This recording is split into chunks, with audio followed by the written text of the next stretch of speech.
देखो, आपने एक चीज नोटिस की होगी कि जब कोई बड़ी फिल्म फ्लॉप हो जाती है तो उस फिल्म के फ्लॉप होने का कारण सबसे ज्यादा डायरेक्टर को बताया जाता है। मैं मानता हूँ कि कहीं ना कहीं एक्टर भी इक्वली रिस्पॉन्सिबल होते हैं अपनी फिल्म को फ्लॉप करवाने के लिए, क्योंकि कई बार ऐसा होता है कि एक एक्टर अपनी इमेज को ज्यादा महत्व दे देता है किसी स्टोरी से ज्यादा, एंड अल्टीमेटली जो रिजल्ट हमें देखने को मिलता है वो होता है एक फ्लॉप फिल्म या फिर एक बुरी फिल्म का, जो कि अल्टीमेटली उस फिल्म को फ्लॉप करवाने का कारण भी बनता है। एंड जैसे अगर आप देखने जाओ तो रिसेंटली आपको ऐसे कई सारे एग्जांपल्स देखने को मिलेंगे जहां पर हीरो को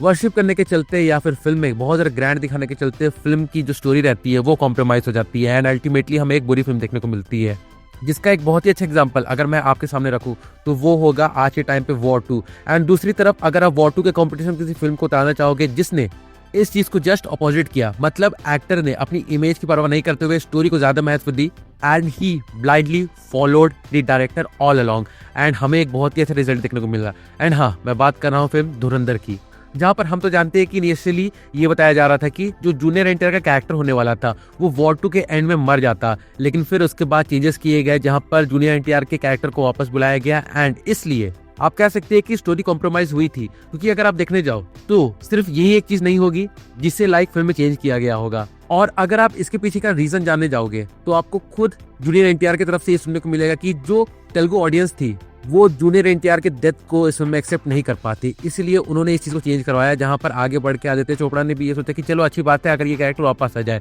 हम आगे चल के इस कैरेक्टर पे कोई एक सोलो मूवी भी ला सकते हैं एंड आगे इस चीज को और कैपिटलाइज कर सकते हैं। एंड लो आपके सामने एक एग्जांपल आ गया जहां पे स्टोरी कॉम्प्रोमाइज की गई। अब देखो, इसके बाद कई लोग इस बात को भी लेकर भी डिबेट कर सकते हैं कि अयान मुखर्जी जिन्होंने इससे पहले कोई भी एक्शन फिल्म नहीं बनाई है, मैं ब्रह्मास्त्र को यहाँ पे एक्शन फिल्म कंसिडर नहीं कर रहा हूँ, बिल्कुल भी नहीं, तो किसी एक ऐसे डायरेक्टर पे इतना बड़ा जिम्मा सौंपना जिसने एक एक्शन फिल्म कभी बनाई ही नहीं है, वो भी एक बहुत ही गलत मूव था। लेकिन अगर आप खुद ही सोचो, जब भी कोई ऐसी फिल्म अनाउंस होती है जिसमें दो बड़े सुपरस्टार्स एक साथ आ रहे होते हैं तो उस चीज में बहुत सारी चीजों को अगेन कॉम्प्रोमाइज करना पड़ता है, जहां पर सबसे पहले director, writer and even producer को यह ध्यान रखना पड़ता है कि वो किसी एक एक्टर को या फिर किसी एक सुपरस्टार को कम लाइमलाइट ना दे दे। एंड इस चीज के चलते भी कहानी में आगे भी चल के जबरदस्ती चेंजेस किए जाते हैं, जो कि अल्टीमेटली एक डिस्टॉर्टेड वर्जन निकल के आती है किसी फिल्म की। एंड यहाँ पर अगर बात की जाए तो war 2 is an perfect example for it, क्योंकि ऋतिक रोशन और जूनियर एनटीआर दोनों को एक ही स्क्रीन के सामने लाकर दोनों का ऑरा फार्म करवाना एंड दोनों एक दूसरे से कम लाइमलाइट में ना जाए, उस बात का भी ध्यान रखना। अगर डायरेक्टर का फोकस इसी बात पे रह जाए पूरी फिल्म भर में तो चीजें तो आगे बिगड़ेंगी ही,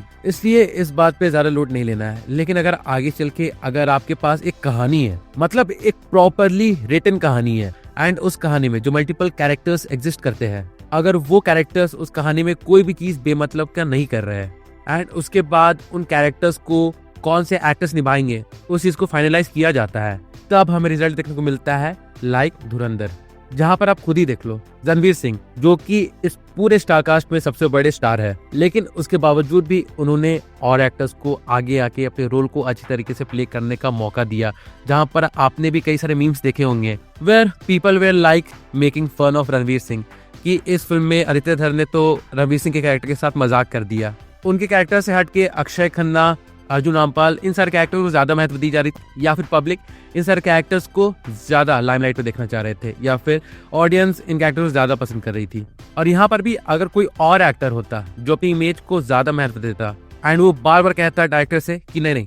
मुझे सबसे आगे रखो फिल्म में, कोई भी सीन हो, कैसा भी सीन हो, लोगों को दिखना चाहिए एंड लोगों को पता चलना चाहिए कि I am the lead actor of this film. But Ranveer Singh ने ऐसा कुछ भी नहीं किया। उन्होंने और एक्टर्स को अपने रोल को बखूबी से प्ले करने का मौका दिया and those actors did it very well. यहाँ तक कि ऐसे कई सारे सीन्स भी थे जहां पर आप रणवीर सिंह को लिटरली फिल्म में नोटिस भी नहीं कर पाते, जबकि वो उस सीन में दूसरे एक्टर के पीछे खड़े थे। इतनी बखूबी से रणवीर सिंह ने इस फिल्म में अपने रोल को प्ले किया एंड उसके साथ साथ ही blindly trusted the vision of Aditya Dhar and हमें रिजल्ट देखने को मिला धुरंधर, जो कि थिएटर में रिलीज होने के बाद भी एंड ओटीटी पे आ जाने के बाद भी अभी तक ट्रेंडिंग में चलती है and everyone is discussing about Dhurandhar. And यही तो होता है एक राइटर को ये जिम्मा देना कि वो अपनी कहानी को बहुत अच्छी तरीके से लिखे, कैरेक्टर्स को उस फिल्म में इस तरीके से ब्लेंड करे जो कि आउट ऑफ द प्लेस बिल्कुल भी नहीं लगे। उसके बाद फिल्म की कास्टिंग इस तरीके से की जाए कि सारे एक्टर्स अपने कैरेक्टर्स से टोटली मेल खाए, और उसके बाद जिम्मेदारी आती है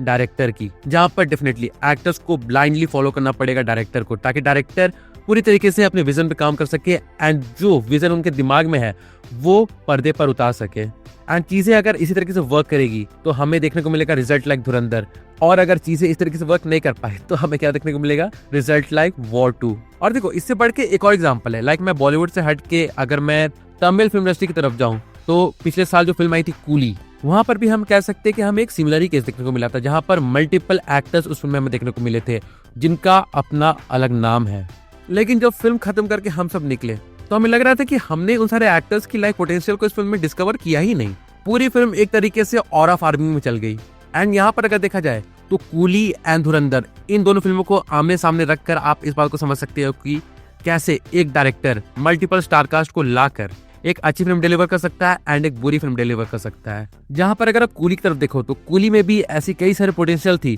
कि वो पिछले साल की one of the highest grossing film बन सकती थी, मतलब टॉप 5 में तो डेफिनेटली आ सकती थी, even though it was going to clash with war 2। And मैं सच बता रहा हूँ, फिल्म को लेकर हाइप तो बहुत ज्यादा थी, क्योंकि ये देखना सच में बहुत ज्यादा एक्साइटिंग होता कि आखिर किस तरीके से लोकेश कनगराज, रजनीकांत सर के बाद जितने भी सारे एक्टर्स है या फिर कह सकता हूँ मैं जितने भी सारे स्टार्स है इस फिल्म में, उन्हें वो किस तरीके से ऑडियंस के सामने प्रेजेंट करने वाले हैं, किस तरीके से वो सारे कैरेक्टर्स इस फिल्म को एंगेजिंग बना के रखने वाले हैं। वो चीज देखना सच में बहुत ज्यादा इंटरेस्टिंग होता अगर इस फिल्म को लोकेश कनगराज अपनी पिछली फिल्म में खास करके कैथी एंड विक्रम की तरह प्रेजेंट करते, जहां पर भी हमें अच्छा खासा स्टारकास्ट देखने को मिला था, खास करके विक्रम में। बट उस फिल्म में भी उन्होंने कितनी अच्छी तरीके से सारे स्टार्स को फुली यूटिलाइज किया था। बट सैडली ऐसा हमें कूली के साथ नहीं देखने को मिला। एंड वहां पे भी लग रहा था कि किसी न किसी वजह से लोकेश कनगराज भी बस अपने childhood favourite actor Rajinikanth sir को इस तरीके से प्रेजेंट करने वाले हैं ऑन स्क्रीन पर कि लोग बस ऑरा फार्मिंग देखने को आए, कहानी को नहीं।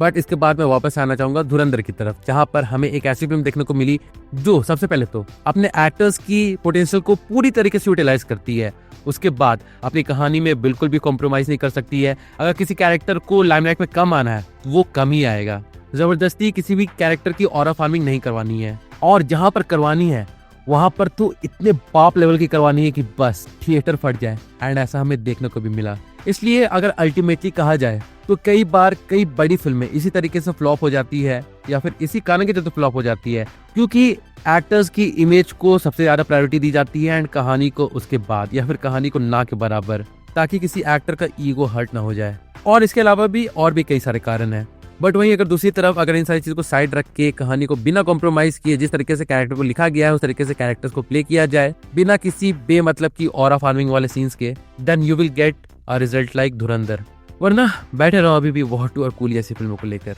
And with that being said, चलिए मैं वीडियो को यहीं पे कंक्लूड करता हूँ। तो अगर देखा जाए तो यही तो मेरा एक ओवरऑल ओपिनियन इस पार्टिकुलर टॉपिक को लेके। अगर इस बारे में आपका भी कुछ सोचना है, जो कि मुझे लगता ही है कि आपका कुछ ना कुछ सोचना तो होगा, तो उसे आप कमेंट सेक्शन में लिख के जरूर से बताइएगा। मैं जरूर से जानना चाहूंगा कि इस बारे में आपके थॉट्स किस तरीके के हैं। So do drop your views in the comment section. और हाँ, बाकी फिर चलिए मिलते हैं बहुत जल्दी एक और नई वीडियो के साथ। तब तक के लिए बाय।